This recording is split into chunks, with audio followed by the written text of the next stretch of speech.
Hello दोस्तों, stock market money classes में आप सभी का स्वागत है। आज हम बात करेंगे मान इंफ्रा कंस्ट्रक्शन लिमिटेड।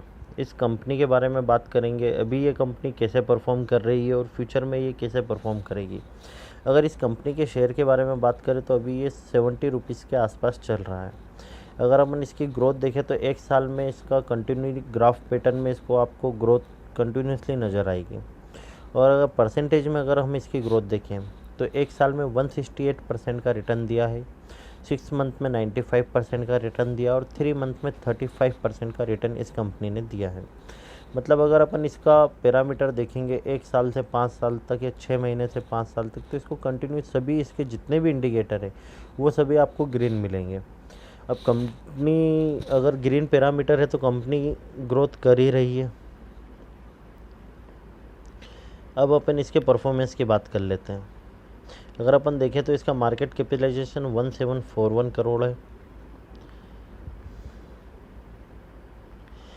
अब अगर इसकी सेल्स देखें तो 2020 में क्वार्टर में जून क्वार्टर में 23 की सेल्स थी इसकी 23, 43, 152, 209। मतलब इसकी ग्रोथ सेल्स ग्रोथ कंटिन्यूसली बढ़ रही है। अब ऑब्वियसली बात है, जो सेल्स ग्रोथ अगर इंक्रीज़ होती है तो उसका डायरेक्ट इफेक्ट पड़ता है प्रॉफिट पे। अगर किसी कंपनी की सेल्स ग्रोथ इंक्रीज़ होती है तो ऑटोमेटिकली उसका प्रॉफिट भी इंक्रीज़ होता है। अगर अपन प्रॉफिट देखें तो 14, 13, 29, 40, 69, मतलब ये कंपनी कंटिन्यूसली ग्रोथ कर रही है। सेल्स अपनी बढ़ाती जा रही है। जैसे जैसे सेल्स बढ़ता जा रहा है इसकी ग्रोथ बढ़ती जा रही है। अगर इसकी सेल्स और ग्रोथ बढ़ रही है तो ऑपरेटिंग प्रॉफिट भी इसका इंक्रीज़ होता जाएगा। और अगर ऑपरेटिंग प्रॉफिट इंक्रीज़ होगा तो शेयर प्राइस तो बढ़ना ही है।